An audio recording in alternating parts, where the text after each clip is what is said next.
Good afternoon. So I want to start today's class with going over a little bit what we discussed in last class about cooking on Shabbos.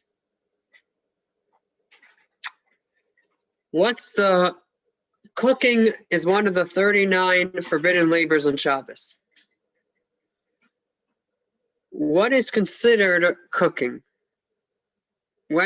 Let's discuss what is considered this malacha, this forbidden labor, cooking. We mentioned last class that there has to be a certain temperature when you're cooking food in order for it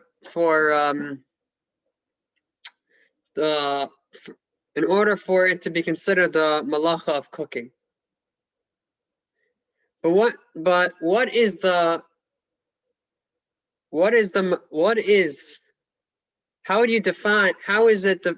the definition of this forbidden labor? So the definition is when heat changes a food or a non-food item, when an item gets changed through heat, that's the forbidden labor. Now this could be not only with food, but it's usually the most common cases are with food, and that's how it was. Usually, you think of cooking, you think of food, but it could be also not with food. With things, just an example of something of this forbidden labor when it's not food. If you have a wax that's stuck on a Kiddush cup, and you want to remove the wax, so pouring hot water and taking the wax off the Kiddush cup would be the forbidden labor of cooking. But let's go now to speak about the forbidden labor of cooking, more relevant with foods and drinks. So there's three. I want to just mention, we spoke a bit on last class, just to clarify, there's three different types of vessels that I want to speak about. Something called there's a kli rishon, which that's the container or vessel that the food or drink was heated in. So let's say you're making a pot of soup. The pot of soup that the soup was cooked in, that's called a kli rishon, a first vessel. When the pot of soup is removed, goes into a second container. That second container, so when it's poured, let's say from the soup into a bowl, that bowl is considered a kli sheni, a second vessel. And if one would pour from the soup bowl into another bowl, that second bowl would be called a kli shlishi. Now we're going to learn what are the laws about these different. There's different laws if it's in a first vessel or in a second vessel or in a third vessel. So in general, we don't consider it cooking when it's in a third vessel. So when you're heating up things in a third vessel, it's going to be in general, it's permissible. In a second vessel, it's forbidden it's usually forbidden according to, it's rabbinically forbidden. And a first vessel, it's forbidden according to the Torah. Let's speak about some practical cases on Shabbos of this forbidden labor of cooking. If a person has a bowl of soup, so it's ready. If a person wants to have soup, are they allowed to add salt to their soup? What's the way that they could add salt to their soup? So since that also a second vessel, it's forbidden to cook in a second vessel. You should make sure to add salt when it's in a third vessel, because in order that you don't cook the salt. So practically, this would mean that you have a pot of soup. If you take a ladle and you put the ladle in the bowl of soup and right away take out the soup without leaving the ladle in the pot of soup or stirring the ladle in the pot of soup, then you're allowed to take with the ladle the soup and put it in a bowl, and that bowl is considered a third vessel, since the ladle will be considered a second vessel, and you would be able to add salt into that bowl. If the ladle remained in the soup, wasn't right away taken out of the soup bowl, then you would have to put the soup in a second bowl, and only then add salt. And that's so that's about soup. What about making coffee or tea on Shabbos? So I think last week we spoke about this. I think I made a little mistake, so I want to clarify. When you're making coffee or tea, you should use what's called a kli shlishi. So if you want to have instant coffee on Shabbos, you should first pour water from the urn or the kettle into 1 cup, and afterwards pour the water from that cup, the hot water that's in 1 cup, into a second cup. And that second cup could already have the coffee or the coffee in it, the coffee sugar, whatever you like to be in your coffee.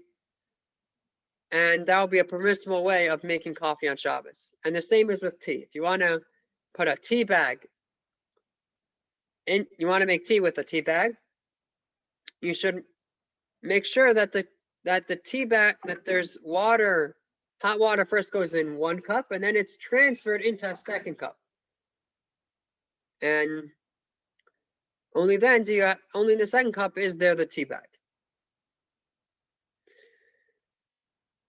Another point I want to mention is, what about cholent on Shabbos? If a person takes cholent from the cholent pot and puts it on their plate, and they also want to have on their plate a piece of kugel, could it be is that a problem that it's going to cook the kugel? So it's not a problem, because the kugel was already cooked. So since that the kugel is now in a kli sheni, a second vessel, there's no problem of the kugel getting heated, since the kugel was already cooked.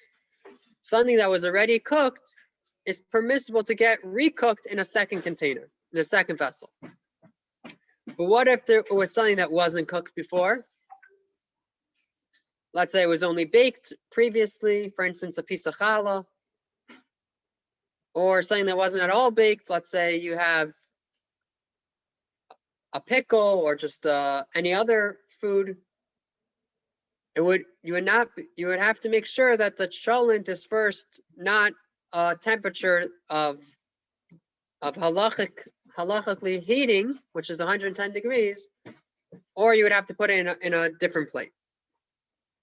Now let's go on to the next halacha, halacha daled. Now we're going to speak about, are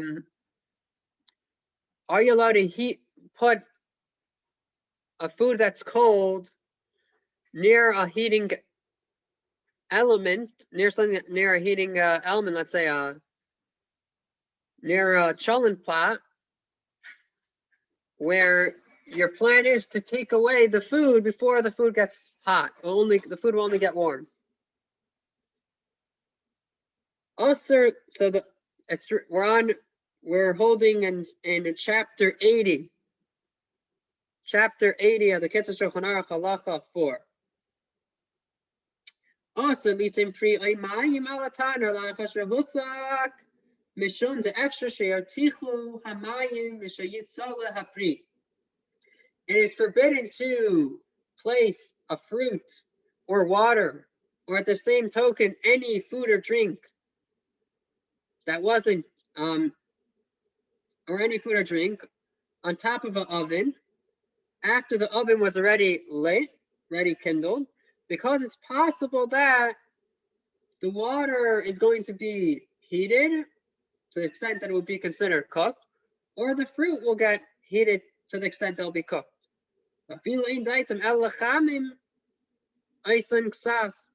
Even if you're just intending not to heat up the food or drink, you're just intending to warm up the food or drink, it's still forbidden. Anyone know what would be the reason that would be forbidden if you're only warming up the food? You're not doing the forbidden labor of cooking. Anyone have an idea why it would be forbidden? Maybe you would forget that it was there and it would start cooking. Very Something good. like that. We're worried that you would be lighting your candles or something, and oops, the stuff is cooking. Right, exactly. We're worried you might forget to take it away before you might forget to take it away, and it's going to actually heat up to the extent that it will be considered cooking.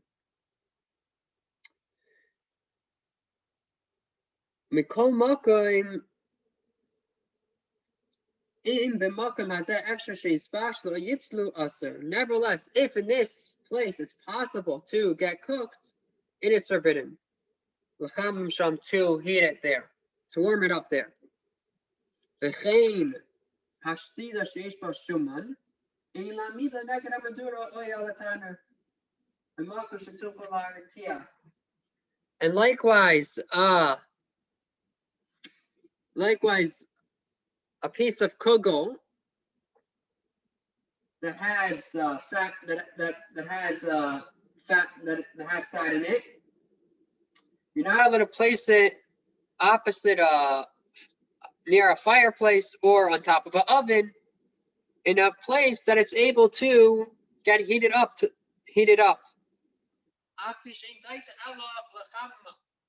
Even though your intent is just to warm up the kugel. But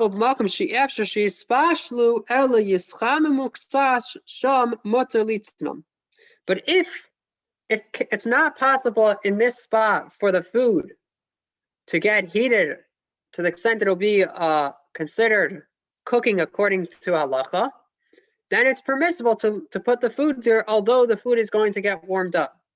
Since it's only possible to warm up the food and not to heat the food.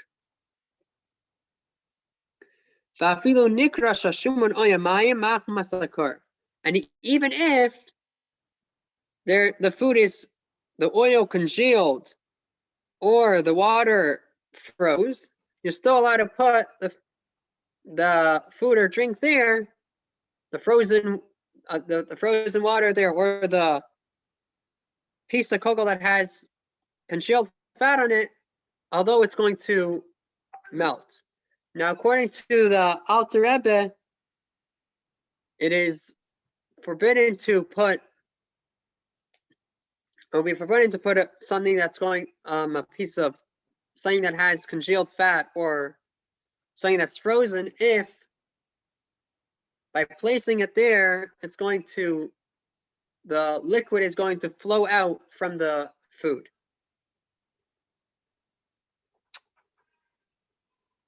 But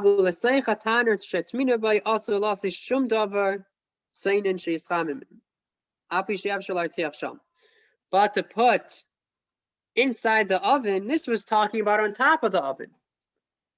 But inside the oven where the fire is, where you kept the food, where you heated up the food, it is forbidden to put anything that's cold in the oven, in order that it should heat up, that it should warm up, even though it's impossible for it to heat up. All what's possible is for the food to warm up. Since it's in the oven, it is forbidden. And the oven is on. And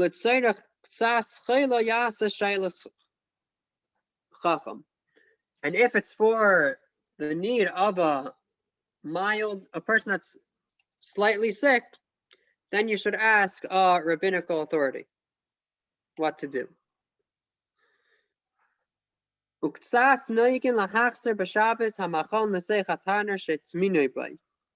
Some have the custom to return on Shabbos food into the oven, that when the food is still hot. They have the custom to return on Shabbos food into an oven that they heated up the food in it. Since that the food is still warm, at least warm. But if the food became cold, then even the more lenient opinion would say it's forbidden to put the food back in the oven. And a person that wants to act more strict and to go according to a more stringent opinion, they should always not put the food back in the oven if the food isn't completely hot. Now, this is a very important idea of putting food back on a hot, let's say on a blech, or putting a pot back on a blech, or putting a crock pot back into the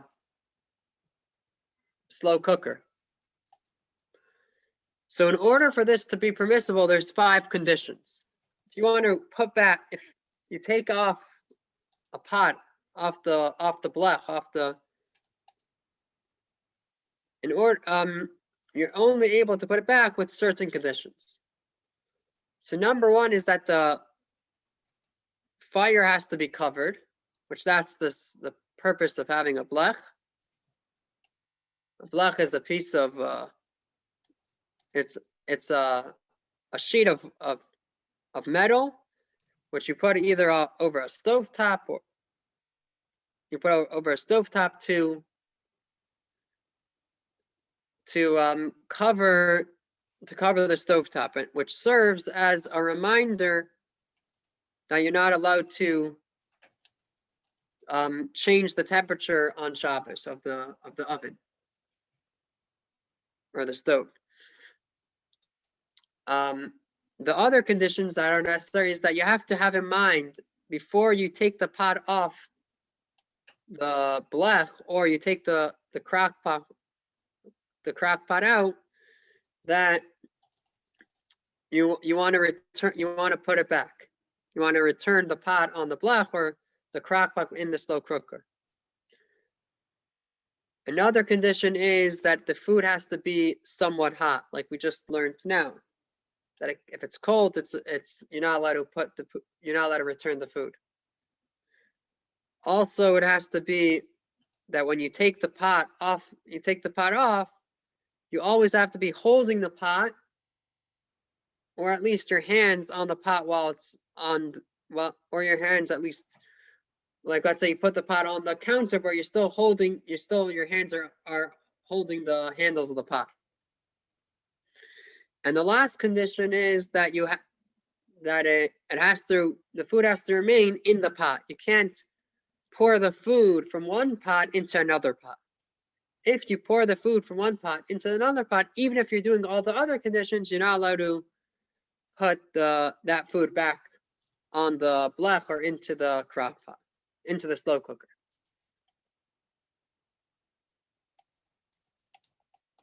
So in short, in this halacha, we learned that you have to be careful not to place food or drinks in a place that it's possible for that food or drink to get heated up to the point that it will get cooked, even if you're only planning to warm the food or drink up.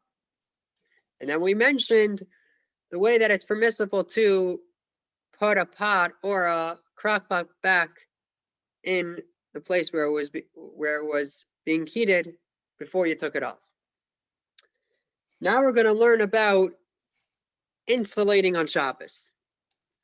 In one of the first classes a couple months, around 3 months ago, we learned about insulating before Shabbos. And the halacha about insulating before Shabbos is that you're allowed to insulate a pot, a container that has food in it, if what you are using to insulate is not going to add heat to the pot, to the container, to the food that's in the container. But if it's going to add heat, it's forbidden. Now on Shabbos, if you want to insulate on Shabbos, it's more strict. Insulating is forbidden on Shabbos. What needs to be discussed is what is considered insulating. And to know what is forbidden to do on Shabbos, and if you don't do this, then it will be permissible. Halacha hey. B'Shabbos asar lahatmin b'shum davar. Afilu b'davar she'eino ma'asav hevel. On Shabbos, you're not allowed to insulate using any item to insulate. Even if this is something that's not going to add heat, even if this is an item that's not going to add heat.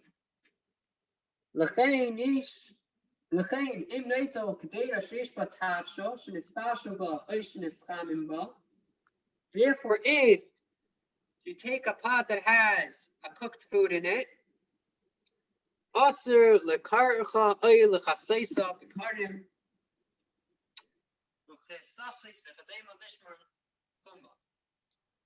is forbidden to wrap or to cover the container with pillows or blankets or things similar to that, let's say a towel, to contain the heat of the pot, of the food that's in the container.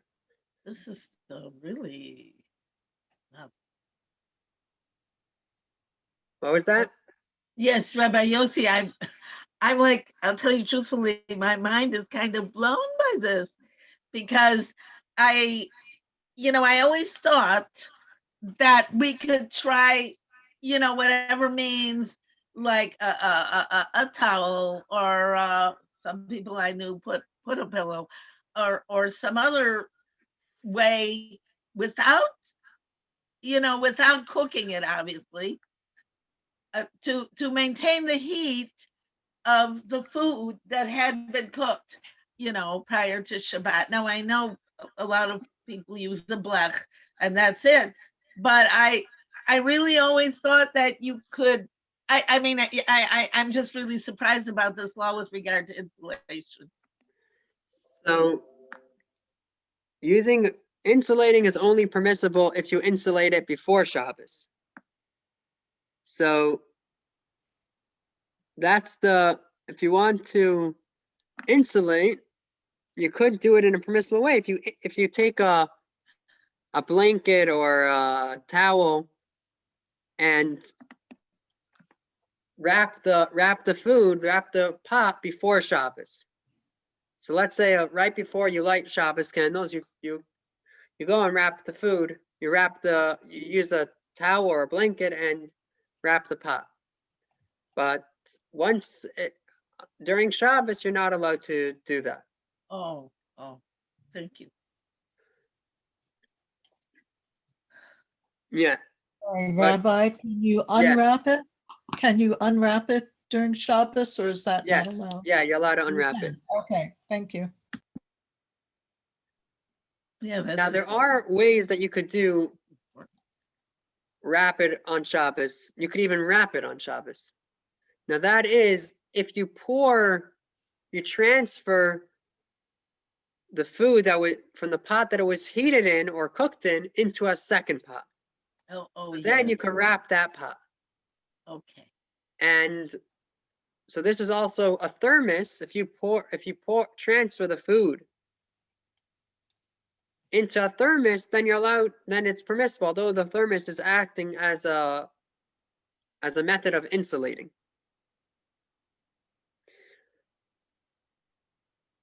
Now let's go to the next halacha, halacha vav.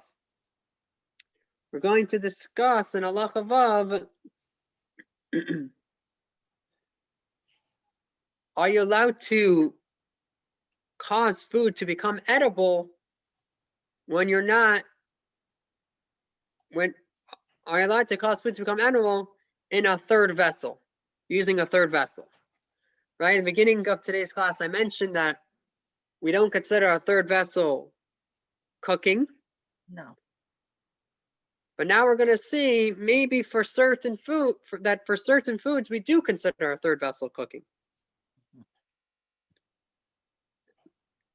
Like if you have instant oatmeal, Mhm. if you're going to take hot water from the urn, pour it into one bowl, and then pour that bowl of hot water into a second bowl, which that second bowl is now a a third vessel. If you're going to put you add instant oatmeal in that second bowl, the instant oatmeal will get cooked. Right.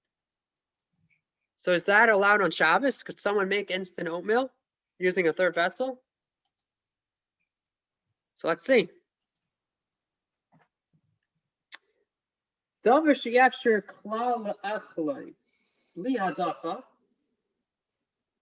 that it's impossible to eat without rinsing water on it. It is forbidden to pour water on it on Shabbos. Even if you're pouring cold water. Herring.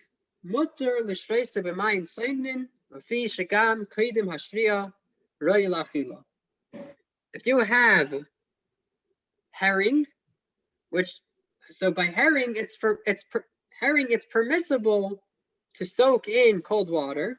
The reason for this is that also even before you soak the herring, it was already edible. So you're not changing the food from a state of unedible to edible. Mhm. Now the Alter Rebbe rules that it's permissible to make food from a state of unedible to edible. The discussion is it forbidden to make food from a state of unedible to edible? Because there's a prohibition of making things ready. Does this apply by food? The Alter Rebbe rules that it doesn't apply by full food, and it's permissible to make food edible. As long as you're not cooking the food.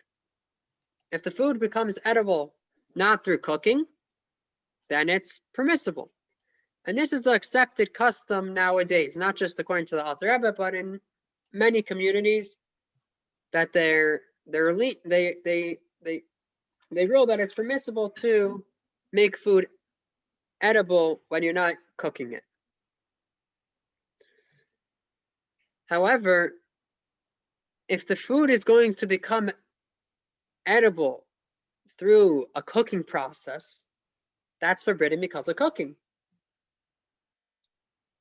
So now let's go back to a third vessel. If food is going to be cooked, if food is going to become edible through heat in a third vessel, that is going to be considered the food getting cooked, and it'll be forbidden on Shabbos. Now this is only if the food is only able to get cooked with hot water. The food only becomes edible with being heated up. No. But if the food becomes edible, even with cold, if you put it in cold water, then it's permissible to put the food even in hot water if it's in a kli shlishi, a third vessel. So what are examples that it's permissible to do on Shabbos with make edible food in a third container? Coffee is permissible, since if you have instant coffee, you put it in cold water, the coffee would have the same, it would act in the same fashion of dissolving and becoming coffee in cold water. Just people prefer having a hot drink, so they're going to want their coffee to be hot. Yeah. But you're not changing anything different by using hot water. So it's All right. permissible to have coffee in using a third vessel. Likewise, tea, cocoa, baby cereal, powder used to make mashed potatoes. Oh, yes. Those are all permissible. What is forbidden?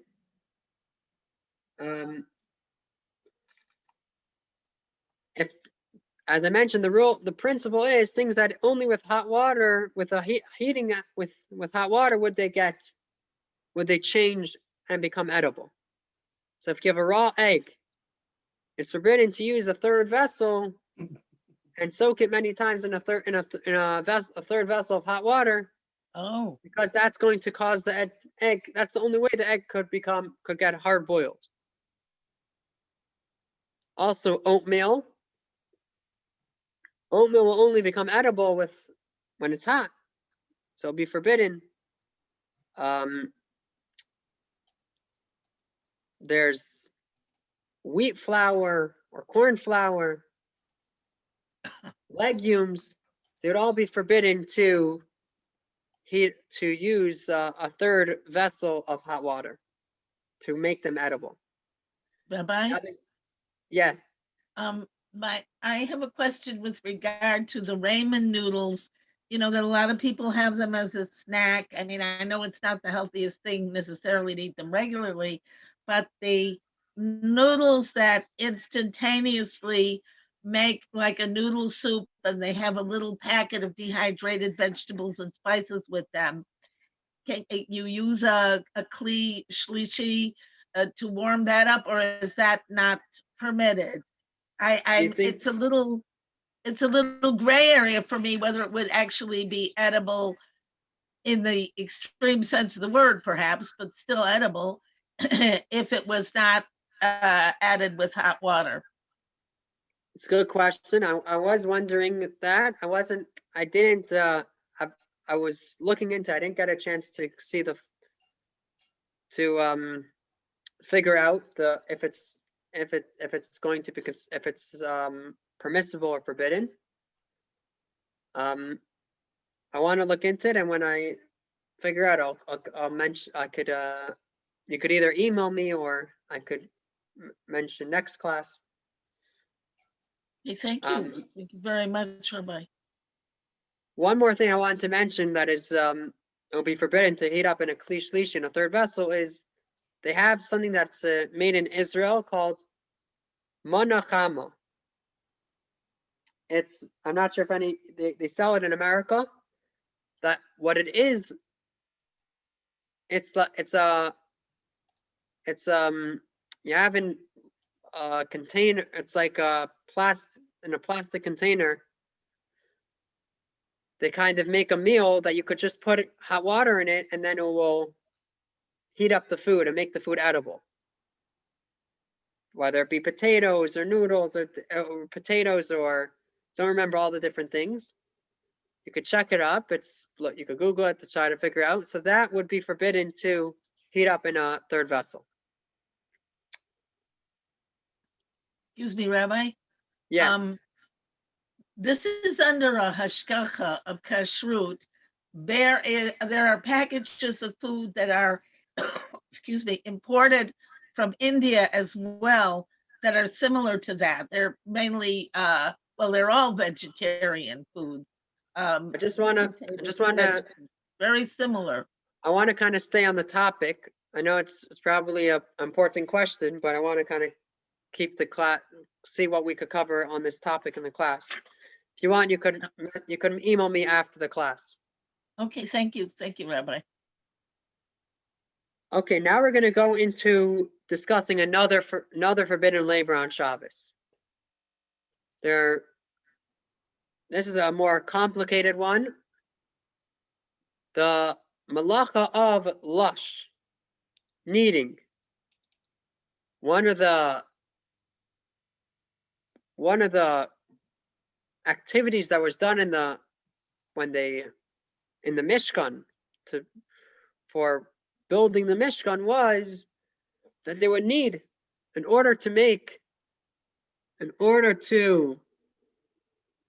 the process of the whole process of cooking, in the process of cooking is kneading. And there was the process of cooking done in the Mishkan. Yeah. So what is considered this? When is it considered kneading? What is kneading? When is it considered that you're kneading on?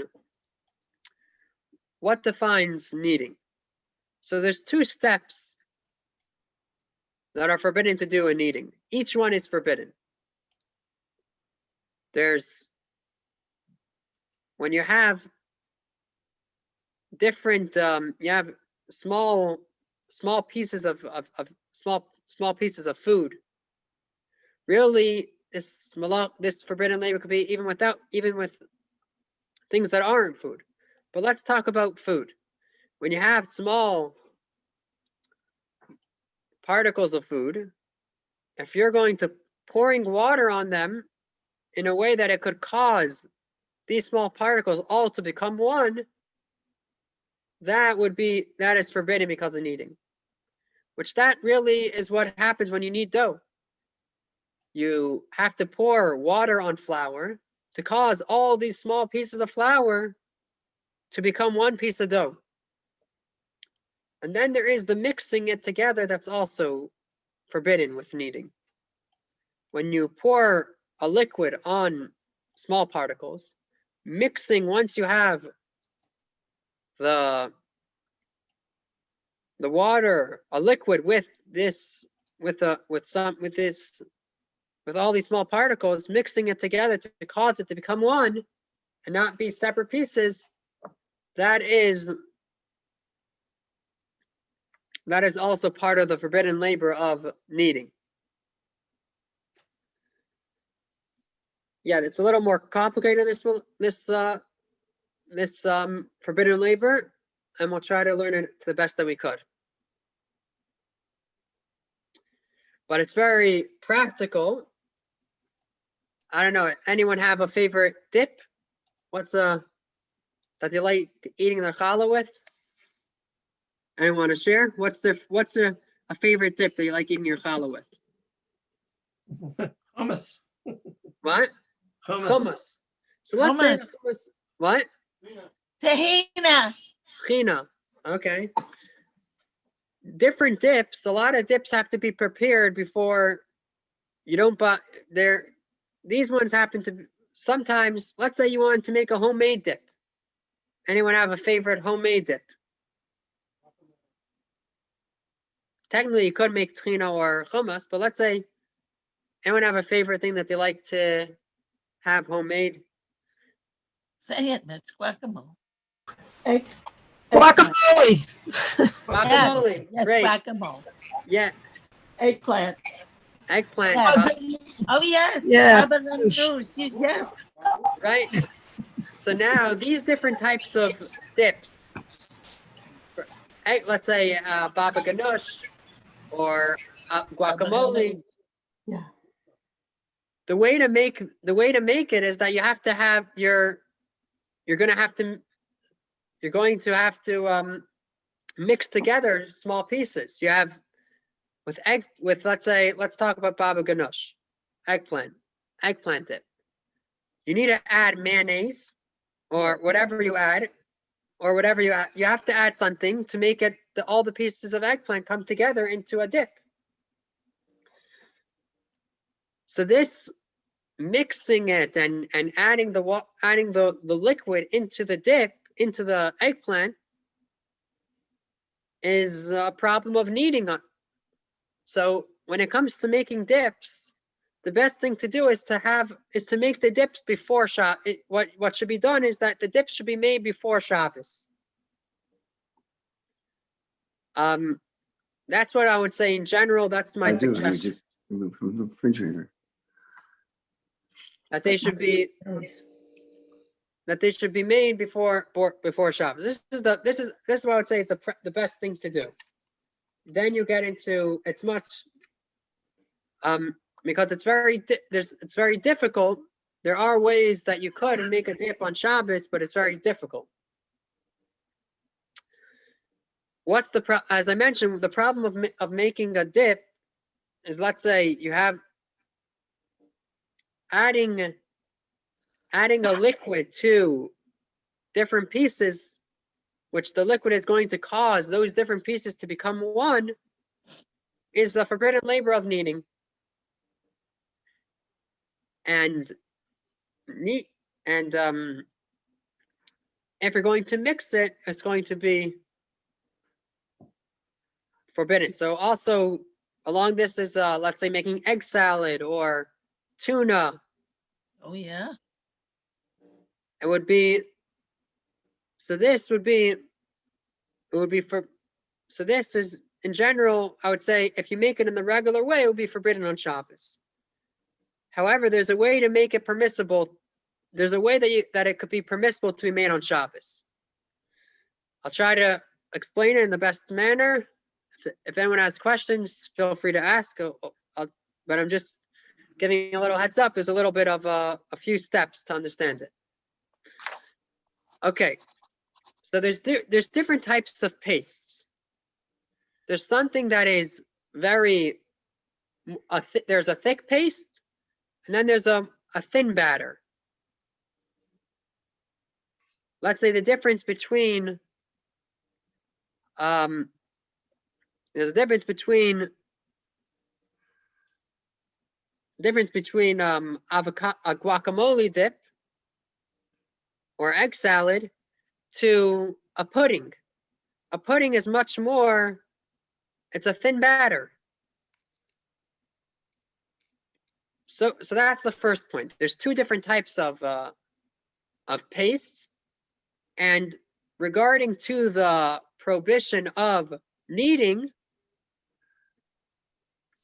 it's much more, there's more stringencies when it's a thick paste. So if you make it into, and there could be ways, and it's always going to be forbidden if it's a thick paste. If you're going to make it into more of a batter, thin batter, then it could be permissible with certain conditions. So if a person wants to make, let's say,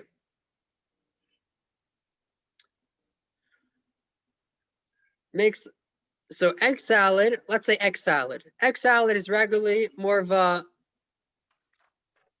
thicker paste. But if one really wants to have egg salad, the way that it could be permissible, if they make it into a thin paste, if they make it very much more liquidy. I'm not sure if people would enjoy it, but if a person would really want it and wouldn't mind having more of a thin batter egg salad, then it will be permissible. With what conditions? The conditions are if you reverse the order of the ingredients. For instance, if you regularly first put into the plate the eggs and afterwards put in mayonnaise or whatever it is that you're going to make the egg salad with, if you reverse the order and first put into the bowl mayonnaise and afterwards egg salad, it will be permissible. as long as you also mix it in an unusual manner. Either by mixing it with, let's say, using your hands, with putting on, let's say, a glove and mixing it with your hands, or using the back of a spoon instead of using the regular part of the spoon to mix it. And also when mixing it, it would be better to not mix it in a regular motion, but to do a crisscross motion. So those are the ways to make it permissible. So also with avocado, if you want to add lemon juice to avocado, then you should, and it wasn't added already, you want to make this paste, you want to make it into, you want to cause it to become one, not just small little pieces of avocado, but make it into guacamole. Then you would have to make it much more of a battery. Which is stir it. Now, if it was already made before Shabbos, but you feel you want to add more mayonnaise or more lemon juice, more vinegar, that's permissible, because the adding is not to knead it, make it into one mix, to make it into this paste that's already, there already is a paste. The reason why you're adding it just because you want the flavor to be, you want to add flavor. So then it's permissible. But even when adding, you should make sure to, when you mix it, you should mix it gently. And better to do it in an unusual way, like a crisscross. When you move the spoon, it should be done in a crisscross. Or if you do it with your hand, you should do it with a crisscross. That's now another point. Does anyone have any questions till now, or should I go to a different point? About tuna fish salad. Yeah. So then we really have to make the tuna fish salad before Shabbat, right? Yeah. Because otherwise, I mean, you wouldn't be able to mix the tuna fish salad that way if it was, well, you can't do it with your hands, obviously. And I mean, you could, but it wouldn't be appropriate. And you could do the crisscross motion, but you'd be adding the solid content to, say, lemon juice or mayonnaise after. That wouldn't be acceptable, though, if I'm understanding correctly. It wouldn't be acceptable if it still is a thick paste, which is pretty hard to make tuna not be a thick paste. Yeah. We'd have to add a lot of liquid until has the tendency of a thin batter. I see. Now, Yeah, see, I'm sorry, my eggplant dip is really not a dip. It's chopped eggplant with garlic and onion powder or flakes added to it, and stir it up. So all we do is take a knife blade and spread it onto our cracker, our bread, and eat it that way. I mean, is that permissible on very Shabbos? good, very good point, Thomas. So you're not really making these different pieces of eggplant become one. So that wouldn't be any issue regarding kneading. Yeah. Thank you. If you have pieces that are not going to turn from being pieces into one entity, then it's permissible. When you're going to, yeah. Now, another way that as I mentioned, it's only if a thin batter, you have to also you shouldn't do, but it's permissible with those conditions. But if it's not even a batter, it's just a drink, then you don't even consider it then it's permissible, even if you don't even need any to do it differently. For instance, coffee. You're not going to say that to make all these, the coffee dissolves in the water. It's not considered that it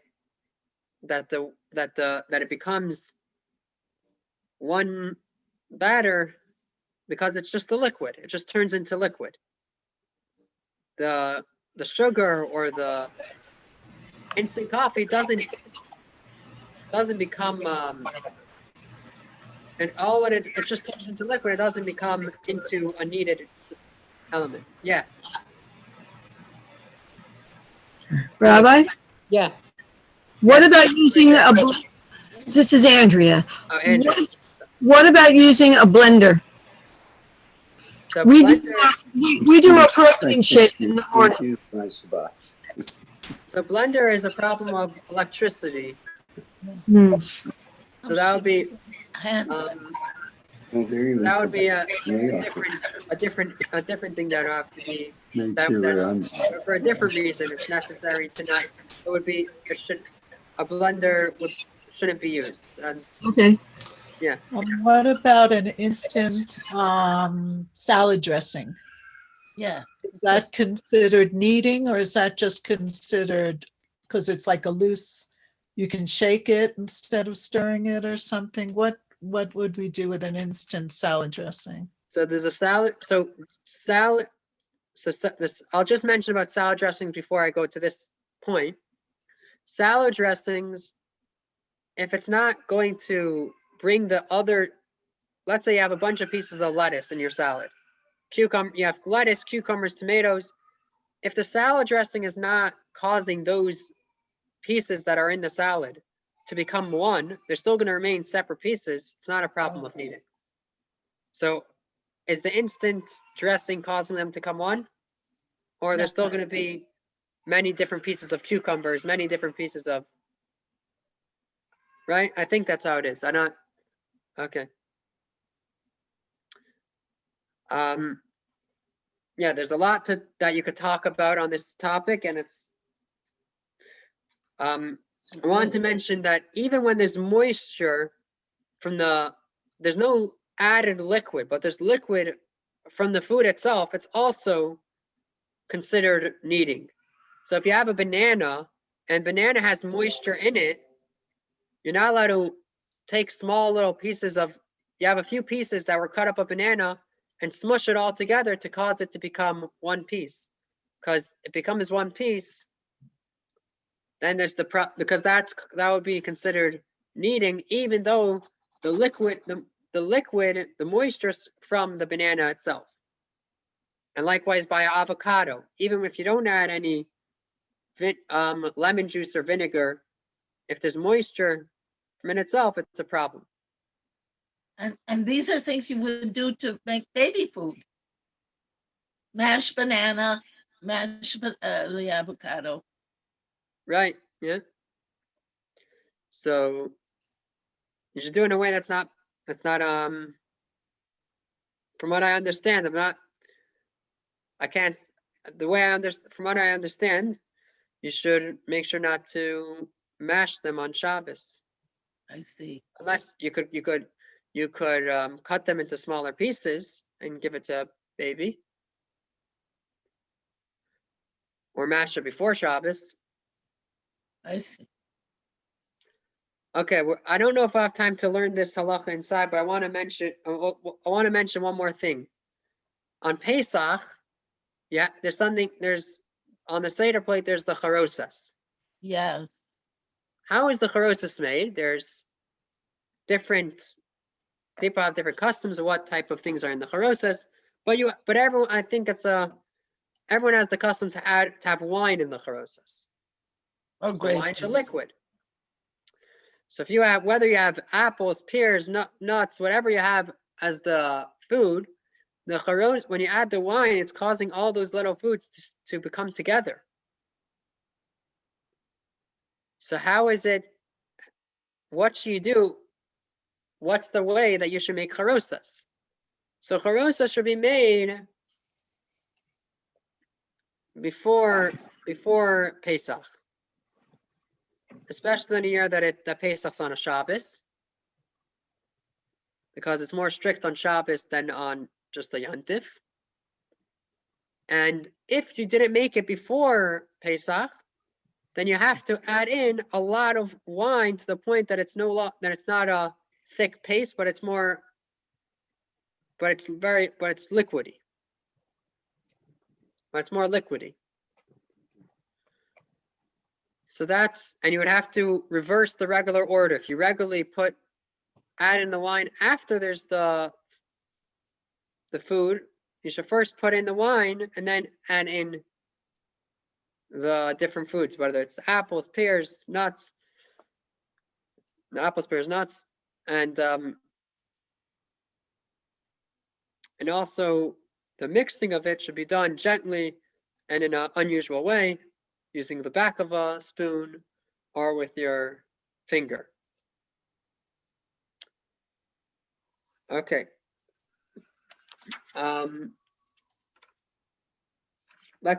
We'll learn this halacha inside. Halacha Zayin. Chardo v'chazeres. V'sharmini tibulin. Mustard seeds that are cut up, or horseradish, or other relishes. Shloi nasan b'hem chaymetz mibaydiyaim. That you didn't put into them vinegar before Shabbos. Also, litan b'hem b'Shabbos. Elo b'shina. You're not allowed to put vinegar into them on Shabbos unless you do it in an unusual manner. What's considered an unusual manner? Dahainu she'itin tchila esa chaymetz b'chli.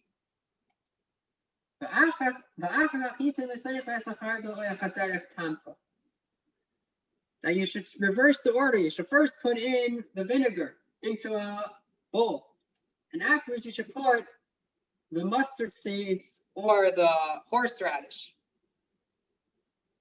And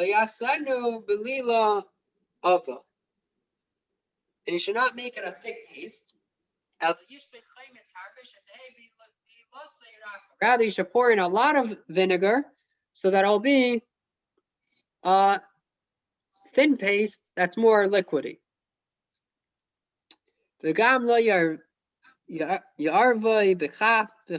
Also, you should not mix it with a spoon. You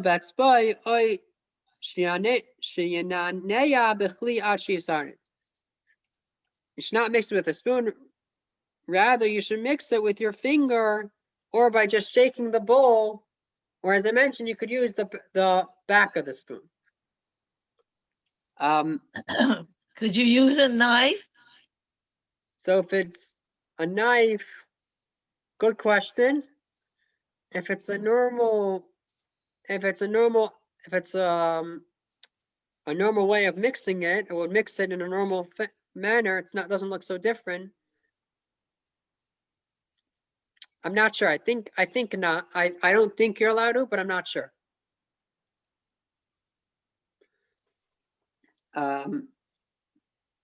It's not everything you mix with a knife. Sometimes also a fork.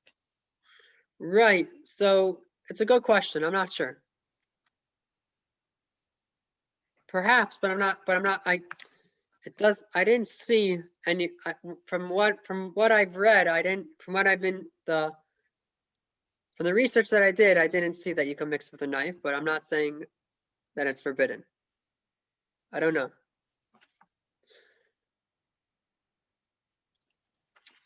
Okay, so that's the end of the halacha Zayin. We'll pause over here. This will be the end of this week's class. I'd like to wish everyone a good Shabbos. Should be a beautiful Shabbos. And looking forward to next week. We'll continue learning next week. Good Shabbos, Rabbi. Thank you very much. Thank you, Rabbi Yossi. Thank you, Thank Rabbi. you, Rabbi. Thank you. Goodbye.